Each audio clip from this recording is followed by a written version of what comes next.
We left off at a Mishnah, right? Mishnah on Lamed Beis, 32a.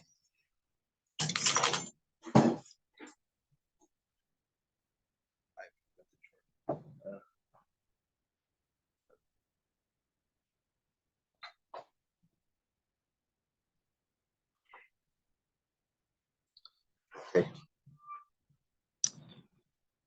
Thank Hashem that we're able to learn Torah every day. So we're learning, we should have the Beis Hamikdash. We're learning in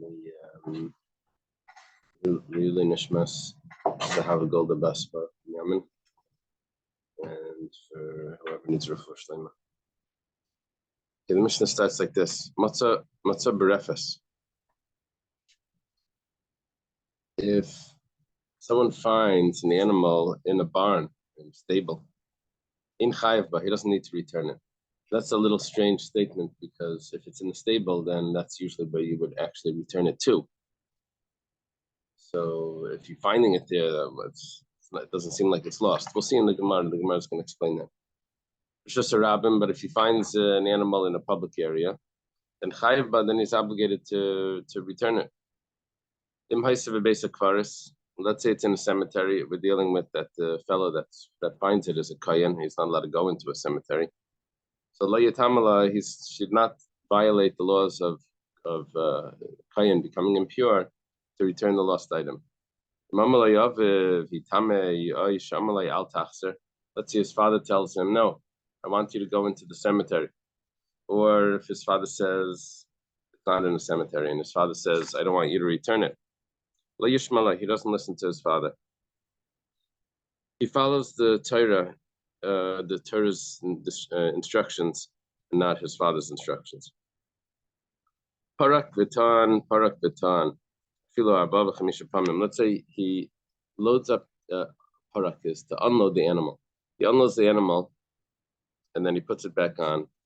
And he unloads the animal, he puts it back on. I guess this is because it keeps collapsing. So he has to keep doing this, even if it's 4 or 5 times. It's chayiv. Aziv taziv. Aziv taziv means that you should. Aziv it's a little confusing. It really means, in context, what it means is that you should help him. But the words don't mean that. The words means that you should forsake him. Or maybe it means unload him. You shall release. Aziv is to release. You release it from its burden. Yeah. Right. So the pasuk says, "Do you think that you should you should forsake from releasing him? Aziv tazavimai. You should surely release him." So the Targum over there says, "Aziv tazav" is you should release the hatred that you have in your heart, not to help him. That's the Targum. Anyway,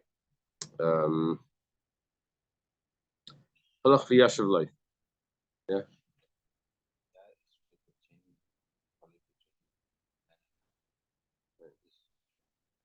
Yeah, we'll see soon. Let's see. If the owner goes and he sits down, he says, because the mitzvah is on you to take care of this animal, and you want to do it, to do the mitzvah. It's not my obligation, it's your obligation. You have to do this mitzvah. That's what the owner says. So the rule is pater. The person doesn't need to do the mitzvah of unloading the animal because the pasuk says shenemer imai. It says together with him. And the owner can't say that the mitzvah is just on you, and therefore you do it on your own. The mitzvah is to help the owner together. Yeah. That's a different story. If he was an older person or sick, and he's not unloading his animal, that's a different story. When the passerby should do all the unloading on his own. Mitzvah min ha-Torah lifrik avalei litin. This is an interesting statement. Well, the Gemara is going to explain what it means. It says that it's a mitzvah from the Torah to unload, but not to upload. We'll see what that means. Reb Shimon says no. Also to upload the animal is also. Rabbi Glili says, if the animal has too much on its back, loaded up too much, instead of taking 2 trips, he decided to do it all in 1 trip. So he doesn't have to help him upload that, because tachas masa are unloaded even. Tachas masa by only if it's a load that the animal could bear, but not if it's too big. That's the owner's fault. Okay. Amar Rava. Rava goes back to explain what we learned in the Mishnah. The Mishnah started off saying that if you find it in a barn or in a stable, that you don't have to return it. Gemara says, Refesh Amru, that stable that we said, Eine Matev, Eine Mishameres. It doesn't cause the animal to stray, and it also doesn't guard the animal. So what Rava is trying to accomplish here is trying to tell me, why does the Mishnah need to say that you don't need to return it? Obviously, if it's in a stable, you don't have to return it. It's already returned. And also, if it's not a stable that's guarded, then why don't you have to return it? So Reb is going to tell me there's like this middle ground over here. It's eine mata. It doesn't cause the animal to leave, probably because there's food in there, and there's nothing wrong with it staying in there. It would stay in there because there's food. Eine mishameres, but it doesn't mean that it's gated, that it can't leave. We're probably talking about that it has that. Stable would always be on. Yeah. Yeah.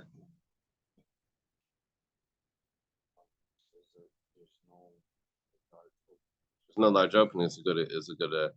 Hill is telling me the Meiri says that talking about the size of the openings. Einimat, it doesn't have large openings, but it also has some smaller openings that it could sneak its way out. Okay. Einimat, how do we know that it doesn't have the large openings, that doesn't cause it to stray? Nidiktani, from the fact that the Mishnah teaches says that he's not obligated to return it. Not obligated to return it means that it is somewhat in a safe place. In a mishameres, it's not guarded. It's not guarded. From the fact that you even needed to tell me this halacha, that automatically tells me that it's not perfectly guarded. Or else you wouldn't even have to tell me this halacha. The fact that you're telling me the halacha means that it's not perfectly guarded, and so therefore I could have thought that maybe you do have to return it. Mashman, that you don't have to return it. If it would enter your mind to say that it's guarded, hashta. Now, mishkach la avroi. If you found it outside the stable, ma'ila la gavoy, then what would you do? You would bring it inside. Mishkach la megavoy mibay. So if it's inside, you have to tell me that you don't have to bring it inside. It's already inside. So ella shmaminay nemishameres must be that it's not a guarded stable, and nevertheless it's still acceptable.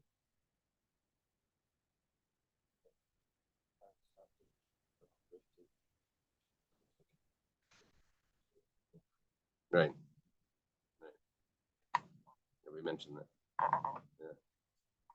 Okay. Matzah berefes in a chayev. Find it in a stable, then you don't have to return it. Amar Rabbi Yitzchak. Rabbi Yitzchak makes a comment on it. We're going to have 2 versions of Rabbi Yitzchak here.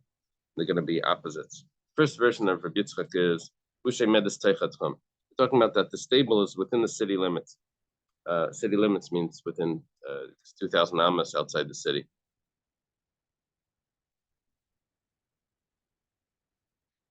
You don't have to return it then.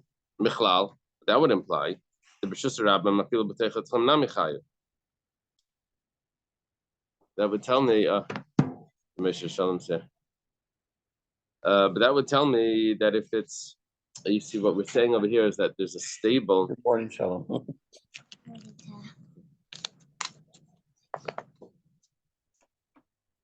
There's a stable that's within the tchum and that's acceptable, that you don't need to return it. But let's say it would not be in a stable. Let's say it would be in a Rosh Hashanah in the tchum. Then you would have to return it. It's not in the stable. But some said this on the Sefer, which the Sefer says it's not the end of the Mishnah. It's the second case of the Mishnah. calls it the Seifa. The Seifa says, B'Shus Rabim Chayba, that in Shus Rabim you do have to return it. Rabbi Yitzchak, and Rabbi Yitzchak commented on that, that's because the Shus Rabim is outside the Tzvam.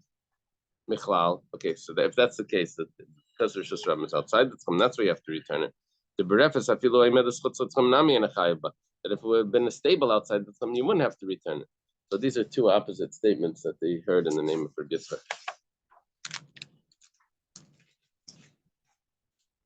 I guess they're public statements.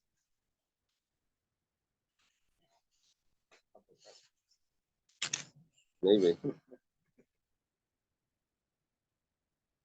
What's the thing where they have like a beat? You just tie the where you leave the horse.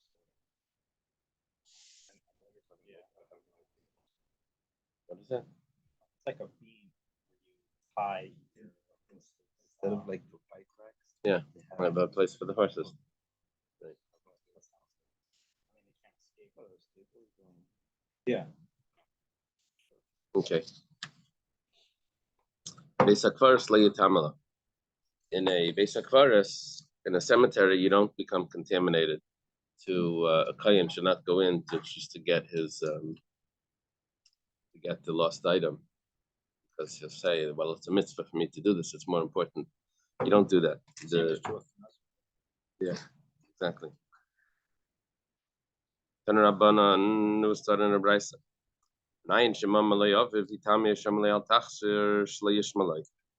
Brisa says, how do you know that if the father tells him to become contaminated in the cemetery, or if the father tells him do not return the lost object, how do you know you don't listen to the father?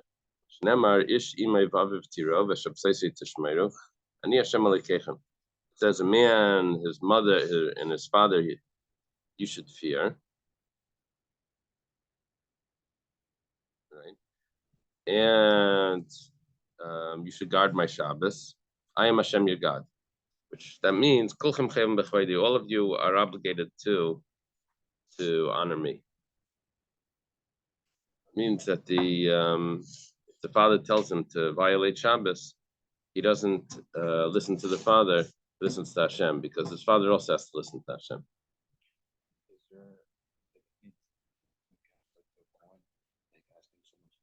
No, that's fine. Yeah. For I learned in Rambam that for a mitzvah, right, that's true. Right, but for a close relative, yeah. Oh, for a close relative. Right. Here it's not for a funeral of a close relative. It's just to get his drone that fell into a cemetery.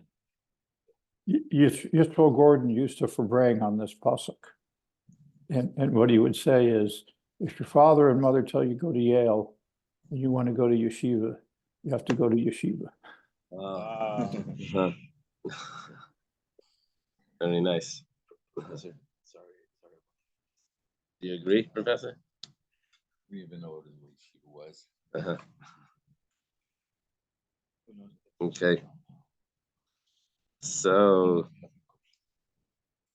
yeah. I didn't go there, but not there. You taught in I Yale? was a professor. Oh, yeah. My great-grandfather went to Yale. Great-father? Great-grandfather. He was a student of Taft. Taft was a lawyer. President Taft was a lawyer. After the presidency, he went to teach at Yale. My grandfather was a student. Okay. I have a big picture. My grandmother had a big, I don't know what happened to it. Big picture with the War Labor Board. Brought my grandfather along, great-grandfather along with him. It's a picture of my grandfather on the side, my great-grandfather on the side. That was grand. Well, tell the professor that I had a Makutin. He dropped out of high school and then talked his way into Harvard. It's true story. Dropped out of high school. And how did he get into Harvard? He talked his way in? Yeah, he went into the admissions office and talked his way in. What year was that? What year? Let's see, he was 28 years older than I am. I'm, say, 74, so you can figure out the years from there. Yeah. I was born in 1950, so he was born in 1922. So it was It was around 1940. yeah, it was before the war. Uh-huh. So he wasn't my roommate. Wasn't his roommate. Some important Jewish professors at Harvard. Very important people. Tversky. Yeah, Isn't he there? was there when I was there.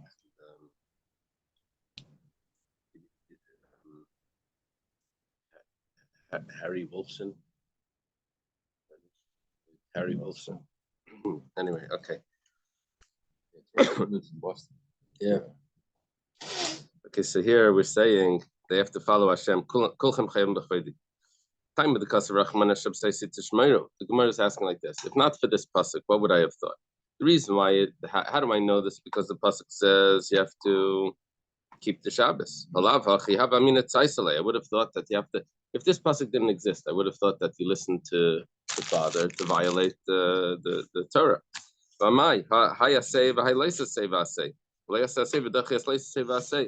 what's going on over here?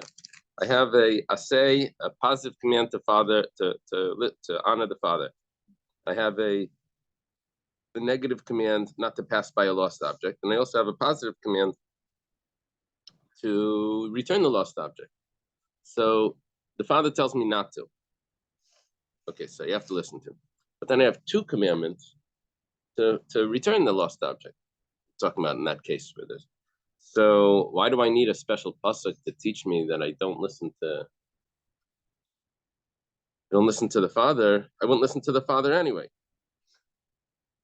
So it's interesting the Gemara is asking this because I could answer it so simple. I could answer that. What about a mitzvah where it's not a two commandments? Let's say another mitzvah where it's only a negative command. The father tells me to do to eat blood. Negative command not to eat blood. Positive should push off the negative. Maybe I'm giving an example. It could be that detail doesn't work, but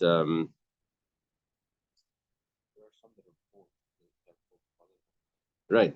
So when you have both the positive and the negative, so then the father doesn't push that off. But let's say you don't have that. So then I would need the pasuk of Shabtai Tishmer. What's the Gemara ask? The Gemara says it's necessary because I have a comparison between honoring a father and mother to the honor of Hashem. It says you should honor Hashem, you should honor your father and your mother. It also says you should honor Hashem with your wealth. Therefore, because I have that comparison, I would think that maybe I have to honor the father just like the honoring of Hashem. So this pasuk tells me that you don't make that comparison. You don't have to honor the father. The commentators here discussed it. It's very interesting because the pasuk basically says, "I am Hashem, your God," and you have to listen to me. So therefore, you have to keep the Shabbos. But maybe listening to your father is also a commandment. And I am Hashem, your God, and you have to listen to me, and you have to listen to your father. You follow? It's saying that I am Hashem, your God, and you have to listen to me. Okay, so therefore follow my commandment.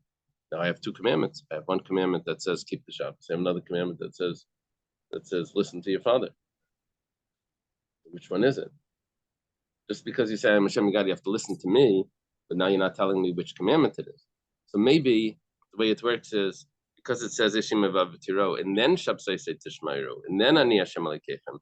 It's coming to say maybe it's the order of the pasuk that's saying the second verse is telling me that you follow what I said the second Shabsai say Tishmairu over the. Maybe there's the order in it. It's not just listen to me because so listen. Okay, I'm listening to Hashem. I'm following my father.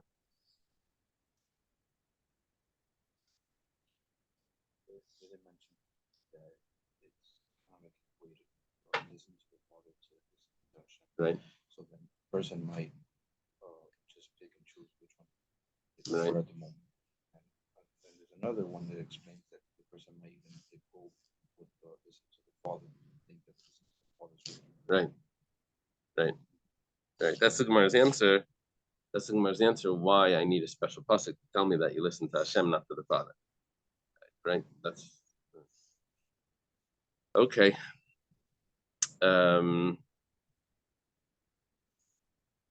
Mitzvah. Now it says mitzvah min Torah lifrek avalei litain. There's a mitzvah. We're quoting the Mishnah, and the Mishnah was a little bit vague. We didn't really understand what it's talking about. It says there's a mitzvah from the Torah. This is the Tanakama's opinion, to unload the animal, but not to load up the animal. My avalei litain. What does it mean? There's no mitzvah to upload the animal, to load it up. Do you think if you say that it's talking about that you don't have to load up the animal at all? I have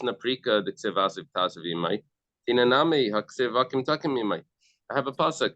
One says you should release it. Another one says that you should stand it up. You should load it up. The Gemara explains to Tanakama what it means is that it's a mitzvah from the Torah to unload the animal for free. But to load up the animal, that you're allowed to take payment for. You don't have to do it for free. Say I want to be paid for that. Reb Shimon says Reb Shimon's opinion is that you even have to upload the animal for free. Yeah. Exactly what we were understanding from this Mishnah is taught clearly in the Brisa. It says Brisa says that when you're unloading the animal, that you have to do for free. You can't charge for that. But when you're uploading the animal, that you do with a you can charge. Okay. Reb Shimon says that both of them have to be for free. In my time, the Gemara is not going to go through because we have a clear brisa. The Gemara is going to go through the explanation for how each one got his opinion. So it says like this: Reb Shimon, if you would accept Reb Shimon's view that you have to do both of them for free, unloading and uploading. Let it just say that you have to upload, and then it wouldn't have to say that you have to unload. And I would have understood with the Kal B'Chaimer. But now, Amina, I would have said naturally that Matina the less beitzar b'lechaim if to upload the animal. I have no concern that maybe the animal's in pain, or maybe the animal's gonna die because of it's under its load. It's not. Both the load is on the side, and nevertheless, I still have to upload the animal. But when it comes to unloading the animal, where there's a concern that the animal is it's in pain, and it also could be bruised or die because of this load. It's not letting it move. So lekolshkin, for sure you should have to. There's so much more of a reason that would obligate you to unload over than upload. And if you have to upload, for sure you have to unload. So then if that's the case, why does the Torah have to say it? If I would have understood it naturally. It's coming to teach you that you have to do it for free. That's why it wrote it. Tell me that you're not allowed to charge him for it. You're not allowed to charge for this service. For the unloading. You're not allowed to charge for the unloading. But for the uploading, you are allowed. That's the rabbi's view. Yeah. That's the suffering of the animal, the potential suffering of the animal. Well, I would have understood because of the potential suffering of the animal that if you have to upload it, for sure you have to unload. So it wouldn't have to tell me that you have to unload. I would have understood that naturally from a Kal V'Chaimer. If you have to upload, for sure you have to unload.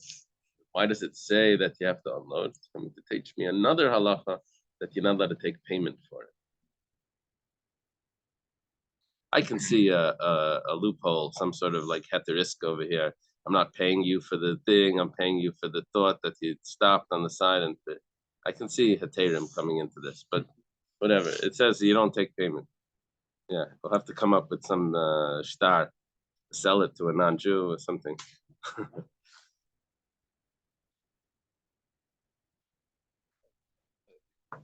could maybe say, oh, like compensate me for the time. Right, right. But it's interesting that there's actually a halacha here that you can't take payment for this. Isn't that interesting? Where do we have anything else like this that you're not allowed to take payment for something?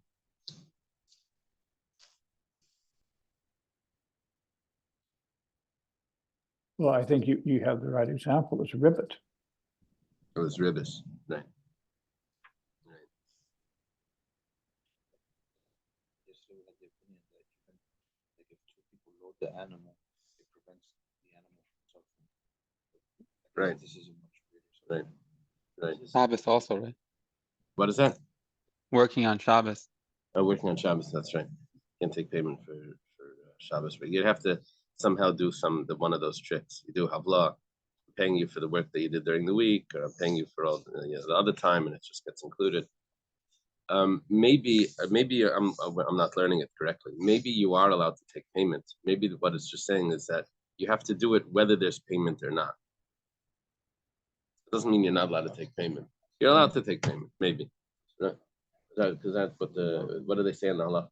Maybe you're allowed to take payment. It's just that you have to do it anyway, whether there is or there.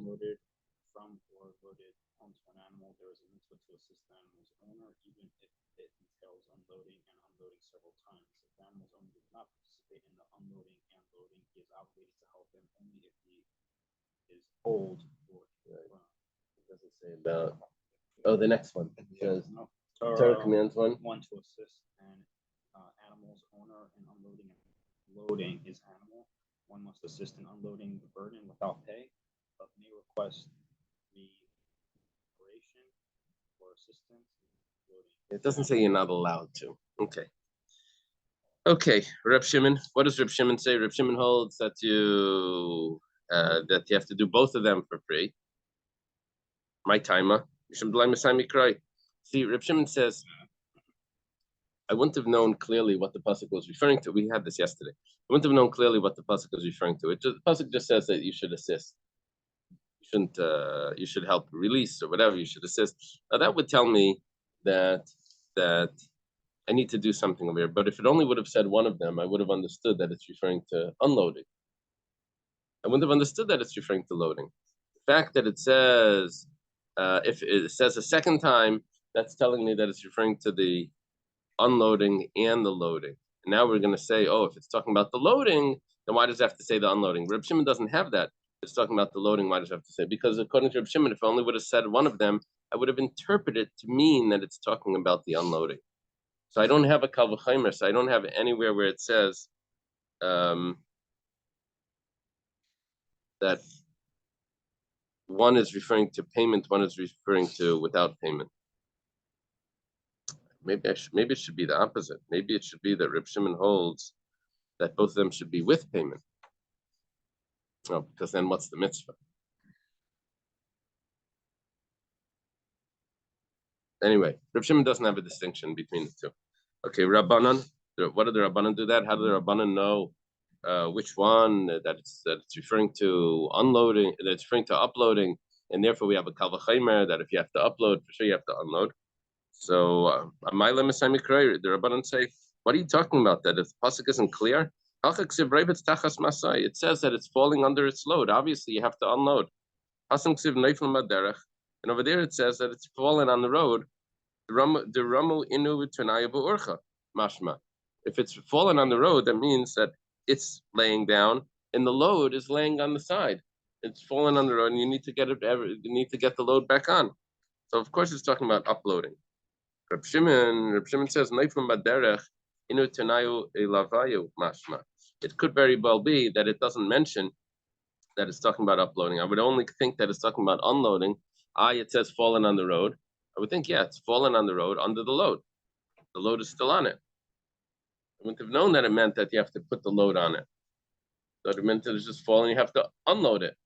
So both verses would have been talking about, or not both. It would only be, it meant one of them would be only talking about, I guess both. Both would have been referring to the unloading. And they would say, well, I don't need both for unloading, so one is telling me uploading. But if it only would have said one, either one would have meant unloading. I'm a Rava. Rava says this is a favorite Gemara for vegetarians.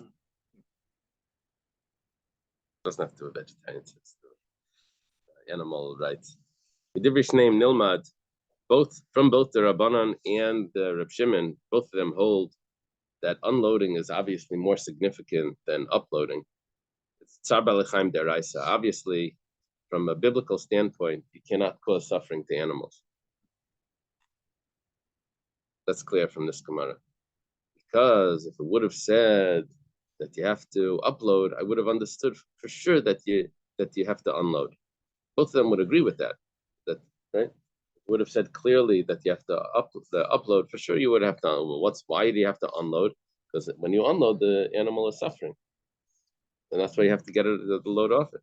But I feel Reb Shimon like even Reb Shimon that says that they're equal, uploading and unloading. That's only because the pasuk is not clear what it's referring to.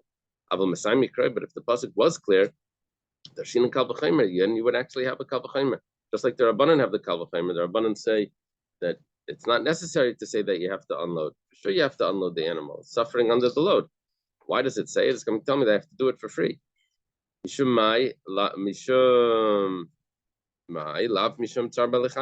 must be because they hold that you're not allowed to cause suffering to an animal. Now, of course, this is only suffering. We don't receive benefit. You're allowed to kill an animal when you get benefit. We're talking about without benefit, for the human benefit. Okay.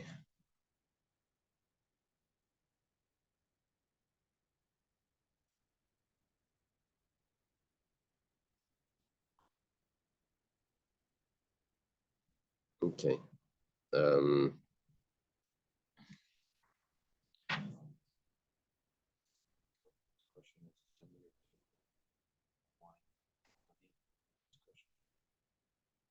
That you save one because one's more expensive. Are you saying what's coming up now? No. What the Gemara is now doing, saying that, 1 second. The Gemara says now, how do you know that Rav is correct? Rav says that Tzar Balechaim is deraisa. How do you know that he's correct? Maybe there are other concerns that we have that doesn't have to do with pain of the animal. Other concern is just a monetary concern. Maybe the whole concern is not because of pain to the animal. The whole concern is really that there would be a loss for money. Why? Because the animal has value. If uploading the animal does not cause any damage to the animal, if the animal is not uploaded, you don't put the burden on the animal. There's no loss to the animal. So, and nevertheless, you have to do it. Frika.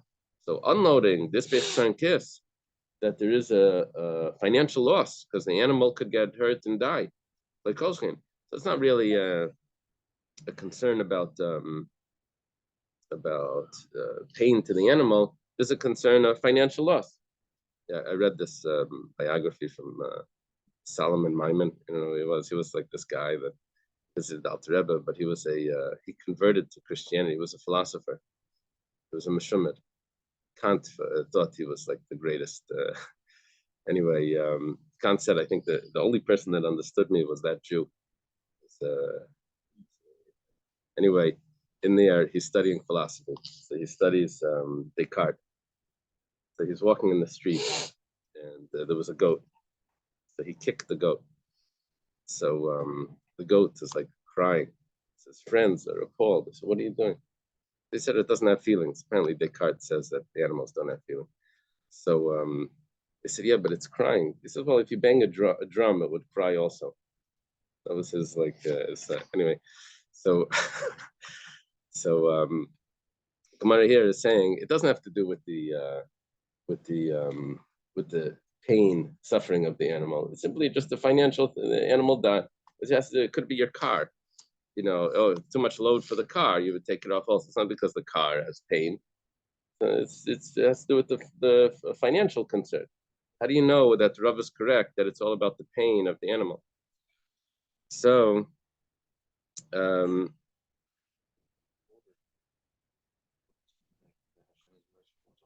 oh, yeah, there are other sources. That's true. There are other sources for this. But we have other sources that it's that the Hashem is concerned about financial loss also. Right? Doesn't want to waste and other things, financial loss. Well, the Gemara says, you think uploading the animal doesn't have a loss of money? You think that there's only a loss of money by unloading the animal because there could be a harm to the animal? There's a chesaron kiss, there's a loss of money even when you don't know. Don't you think that the guy's trying to get to the market and then there's a loss of money if you don't upload it? So there's a loss of money either way. Either he loses his donkey or he doesn't get to work. That's both there's a loss of money. Inami or asigan v'shakli kamadikabade. Could be thieves are going to come if he doesn't get on the road and get moving. You can't just stop on the road and just wait there. It's dangerous. So there's a loss of money either way, right? You're right. Right. So, okay. That's our question. We don't really have a, oh, no. So 1 second. We tried to disprove Rava. Where we're holding right now is that we disproved the disproof. And you can't tell me that it's because of a loss of money, because both of them have a loss of money. Okay. The Rava is back on. Teda the Tsar Balechaim deraisa. I'll prove it to you that Tsar Balechaim, that the pain that the animal has, that's a biblical concern. Tani Seifa, because it says later on, Rabbi Yosef Glili Yomer, Mayal V'Yasam Masai, Yen Zakuk Leishnem Metachas Masai, Masai Shech Lamidlay. Okay, Rabbi Yosef holds that if the load is too heavy, you don't have to assist. The guy didn't want to take 2 trips, he wants to do it all in 1 trip, puts on too much of a load, you don't have to assist, and that's his fault. Lav Mechlal, the Tanakama Sav Zakuk Lay. Obviously, the Tanakama argues with Rabbi Yosef Aglili. This is Rabbi Yosef Aglili, not Rabbi Yosef. Rabbi Yosef Aglili is a friend of Rabbi Akiva, not a student. It's not 100% clear, but it's not Rabbi Yosef, the other Rabbi Yosef. So he said, when the Tanakama argue, Tanakama say that you do have to assist even if the load is too big. My time, what's the reason? Why did the Tanakama argue with Rabbi Yosef? They tell Rabbi Yosef Aglili, they tell him like this.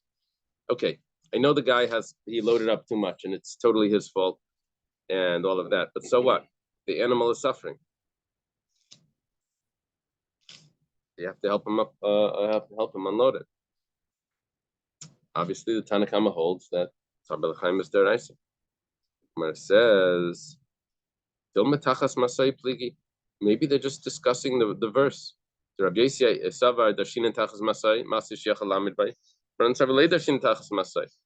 Rabbanan say that they don't darshan. It says under its load. We're saying under its load means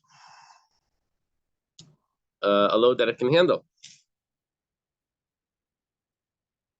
And that's a machlekes. Do we say its load means a load that it can handle, or its load just means any load that it's under is its load? And that's machlekes Tanakam and Rabbi Yosef. How do you know that they're arguing if Tsar Balechaim is the concern over here? Because maybe it's another factor. Okay. Teda the Tsar Balechaim lav deraisa. Okay, now we switch this around. Now we go the other way. The Torah is not concerned about the pain of the animal. I'll prove that. The Ktani Resha, because it says halach v'yashav le'mam le'ha mitzvah lifreik preik pater preik, so it's pater. Since the mitzvah is on you, the owner says. Since the mitzvah is on you to unload the animal, so you do the unloading. Yeah. So for Tsar Balechaim, yeah. So for anything that there's human benefit, we don't say Tsar Balechaim. We don't say that we can't kill animals. Like for example, like shedding might give the animal pain, but it's like Lesser, right? That it's loading. It's okay. The animals have something more than right. Right. That's why you're allowed to use an animal to carry the load. Right. Right. Right.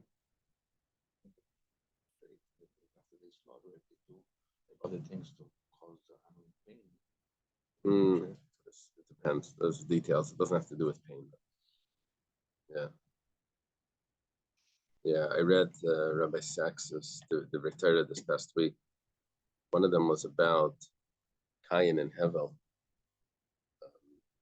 Cain thought that killing animals would be similar to killing humans, so he'd only brought a sacrifice from what's it called, from wheat, or what grew from the ground, from vegetables. The reason why God didn't accept it is because if you bring it from the ground, you should have to bring fruit. It's better than the vegetables. He brought vegetables. And Hevel brought from the sheep, and God accepted it. So when Cain sees that Hevel brought an animal sacrifice and God accepted it, so for Cain there was no difference between animals and humans. So he then brought his brother as a sacrifice. So Hevel dies as a sacrifice, not as a jealousy, according to this. Because you have to bring the best. Cain wasn't accepted because he didn't bring the fruits, but that's because he equated humans and animals. So now, if you bring animals, so you bring humans. In the end, what he's saying is based on this Spanish philosophy, Jewish Spanish philosopher, that we're going to end up killing. So God allows us to kill animals so that we don't end up killing humans. There's a nature for we need violence. That makes sense because Cain, the onus was killed after like seven generations. Right. Yeah. He was protected. Came up with his own. He was also given a simon too, so Right. other people wouldn't kill him. Right. And to me, it's like, how is that punishment? Right. That's interesting. But then why would Hashem ask them, where is your brother? Yeah. Shalom says to give him a chance to do tshuva. Yeah. Oh boy, now he's getting into heavy stuff there. Okay. So anyway, I hear. So if we're going to prove that Tzar B'al Chaim is not deraisa, it's not a biblical law. It goes like this: because if the person sits on the side and says, "I'm not helping you," it's your mitzvah. So the person doesn't have to go and help. It says only together with him. But if the animal's suffering is a biblical law, who cares if the animal's helping? But the owner's helping. I'm sorry. Who cares if the owner's helping? The animal's suffering. You should have to help anyway. So obviously the Torah is not concerned about the animal suffering. The Gemara says no. Really, the Torah is concerned about animal suffering. Doesn't mean that if the owner's on the side, that the passerby doesn't need to help. The passerby does need to help. The only thing is, maybe he says, "I'll do it, but you have to pay me. If you're not helping me, then at least pay me." And this is what Hashem is saying. If the owner's there, you have to do it for free. But what come out now is that really Tzar B'al Chaim is deraisa. There is a biblical law that there is a Torah concern of animal suffering. Now we say let's try to bring a support for Rava. The simon before this is behemas oyev sani rabton. Supports for Rav. Behemas oyev kacham metapel ba ke behemas Yisrael. You have to unload a non-Jewish animal, non-Jewish owned animal, just like it's a Jewish animal. If you say that it has to do with animal suffering, very good. Then it's the same thing. I don't care who owns it. The fact is, it's an animal and it's suffering. You have to help unload it. But if you say that the Torah is not concerned about the animal suffering, so what are you worried about? Why do you have to take care of it? The Gemara says, that's not a strong proof. Maybe you have to take care of it because we don't want the non-Jews to hate us. You always pull out. You remember this? I forget where this was from, but this guy ends up he pulls over the side of the road to help someone. They saw a Jew. He told him. This guy says that my father told me that I should always keep a yarmulke in the glove compartment in case it gets stuck on the side of the road. You put it on, and people will pull over to help you. So yeah, we don't want people to say they only pull over for Jews and they don't pull over for non-Jews. So because of Ava, we don't want that people to say that. So so you have to help them as well. Okay. This is also logical. The Tani, you might say tuna yayin aser. If the Tani yayin aser, it's supposed to be yayin nesach, yayin aser. If he's carrying wine that's prohibited, right? Like wine from Avodah Zarah. So then, ein zakakla, you don't have to help him. If you say that animal suffering is not a Torah concern, so you don't have to help him. But if it's a Torah concern, you still have to help the animal, get the wine off the animal. So the Gemara says, no. See, what we're saying over here is that if it's because of Ava means that we're concerned about hatred. So if that's our concern, we can always say, look, I would really like to help you, but I can't because my Torah forbids it. Because I can't be involved with this non-kosher wine. No, it's not. They would respect if we're keeping our laws. They would respect this. They think that they're being mistreated. They say, look, I would like to, but I can't. That's right. So the Gemara answers, the Gemara switches it. We thought we're talking about to unload the animal. And our whole concern over here was about the suffering of the animal to get the load off it because it's falling under its load. So we said, but 1 second, if it's forbidden wine, then why don't you have to get it off? Why don't you have to get the load off? It's still suffering. I don't care what's on top of it. The animal's suffering. The Gemara says, no, we're not talking about getting the load off. We're talking about getting the load on. So now we're not dealing with animal suffering. Okay. So it doesn't have to do with animal suffering now. I think that's where we're holding. Yeah. So it depends. According to Rava, it doesn't have to do with touching it. It has to do with, I guess, assisting the sale of it or something. No.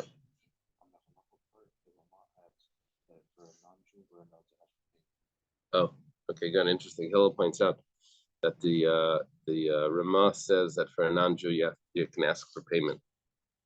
Yeah, I think that's going to come up over here. Now it says, let's say there's a non-Jewish animal, non-Jewish owned animal, but the load is owned by a Jew. It says v'chadalta. V'chadalta means you, how do they translate it? You leave it, you may refrain, you should forgo. If we say tsar b'lechaim deraisa mai v'chadalta, why do you forgo it? 1 second. There's an animal here. I don't care who owns it. It's a non-Jewish owned animal. But so what? The animal's suffering. You should have used the other verse that says that you have to release it from its suffering. It says Leilam tsar b'lechaim deraisa. No, really, we could say different. We could say that tsar b'lechaim is deraisa. It is a Torah concern. And Hasan B'Tina over there, we're talking about uploading the animal, not unloading. So there was no concern about animal suffering. But 1 second. That's the case, and let's say the end of this, it says, if there's a Jewish-only animal, but the load is from a non-Jew, over there, Asiv Taziv, over there you have to assist.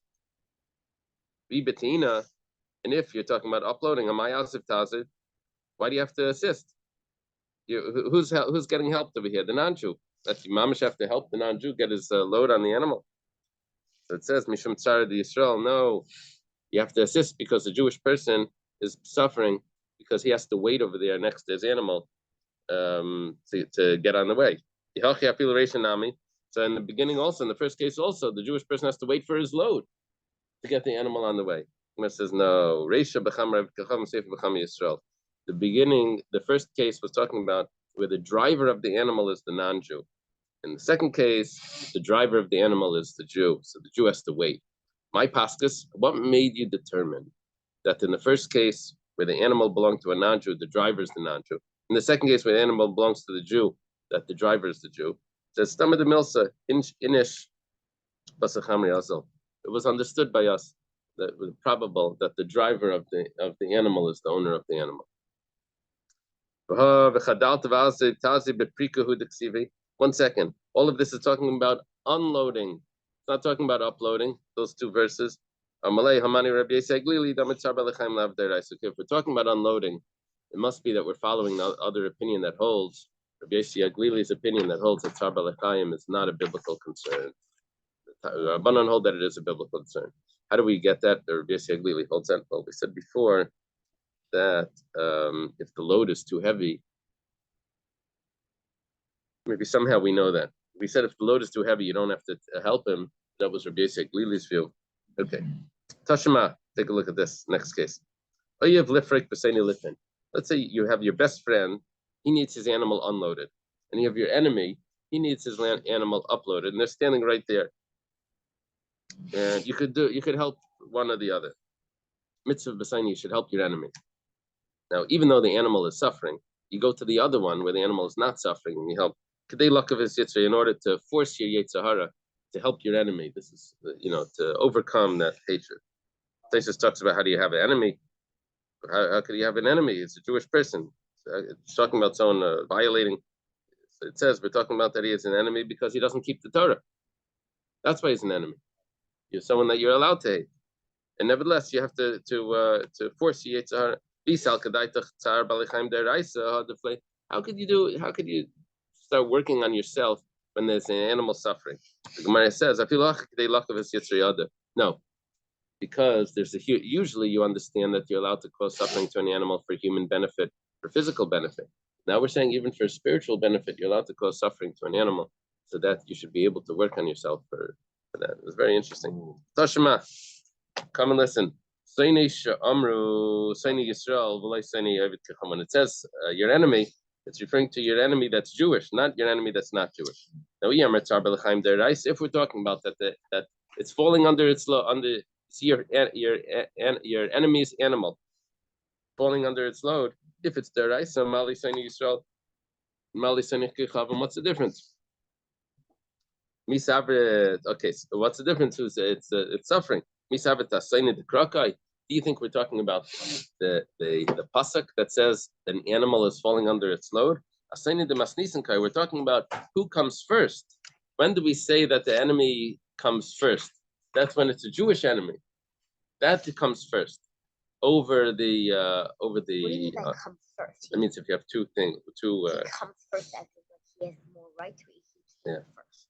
No, talking about that if you're the passerby and you see your enemy with his load on the side of his animal, you see your friend that has the animal falling under the load, so you go help the enemy first, and then you go to help the. So okay. Enemies like Hamas. That kind of an enemy. Yeah, but that would be Jewish enemy. Jewish enemy, but if it's not Jewish enemy, it could be. Is there a difference in? Yeah, that would be someone that you shouldn't just. Yeah, you shouldn't help them at all. You're supposed to destroy them. Yeah. Someone that's you don't have to protect someone that's coming after you. Okay. Tashima. It's a mitzvah. Get rid of them. Tashima, come and listen. Ravitz v'lei rapson. Talking about an animal that's falling under its load, but not an animal that always falls. Ravitz v'lei emid. It has to be falling, not standing. Tachas masay, under the load, v'lei mefurak. Not if the load is off it and you have to upload it. Interesting. Tachas masay masay shechal lamidbay. It's only under its load and not a load that it can't handle. It's only under a load that it can handle. But if we're talking about suffering over here, animal suffering, Mali Ravitz, Mali Ravitz, what's the difference if it always falls down? The fact is it's suffering now. Mali Yam, what's the difference if it's standing? This is the opinion of Rabbi Seglili, who holds that Tzar Balechayim is a rabbinic concern, it's not a biblical concern. I'll prove it to you. It's also logical. Tachas Masai. Masai Shech Lamid Bay. We're talking about a load that it can handle. And man shamet le disle haisvara, who holds that only a load that it can handle is what you're obligated to help. So Rabbi Yossi Aglili shmamina, it's obviously Rabbi Yossi Aglili's view. So you can't prove from here what the Rabbanan hold. Mimatzes muklas like Rabbi Yossi Aglili. How could you say it's Rabbi Yossi Aglili? V'aktani seifa. But if you go further, it says tachas masay v'lein mefurak. Not if it's already unloaded, if it's on the side. My lay mefurik. What do you mean it's unloaded? Ilay malay mefurik klal. If you say that it's not unloaded at all, that means that it's a funny expression. I guess it means that you have to load it up. It says that you do have to load up the animal. It must mean that you don't have to upload it. You don't have to upload it for free. You're allowed to take payment. Now, who holds that you're allowed to take payment for uploading an animal? That's the Rabbanan, not Rabbi Yossi Aglili. No, actually, it wasn't Rabbi Yossi Aglili clearly that argued with this. It was Rabbi Shimon that argued on that. But the Gemara says, Rabbi Yossi Aglili, it's not a problem. Still could be the opinion of Rabbi Yossi Aglili that holds that animal suffering is not a biblical concern. But when it comes to uploading, we hold like the Rabbanan. You don't have to take Rabbi Yossi Aglili for everything. Take Rabbi Yossi Aglili for what he holds, and he takes the Rabbanan's opinion when it comes to payment. If you would see an animal, even if it's very far, when you approach an animal, how do they translate sifka? Encounter. Yeah? No, that's the first one, if you see. What's the next one? If you encounter. Yeah. If you encounter, maybe actually when you reach it. It means if you see. How far away is this that you see it, you're counting it, what's going on? Sages said that this is if you're 1/7 and a half of a mil. 1 out of 7.5 of a mil. Zehu ris. You're the distance of a ris. This is a measurement. Tano madadimad parsa. It says that you have to walk along with the animal to make sure that if the load is on it until a parsa. Amarabba barbachan of an skar says that when you're doing that you're allowed to take payments for. Yeah.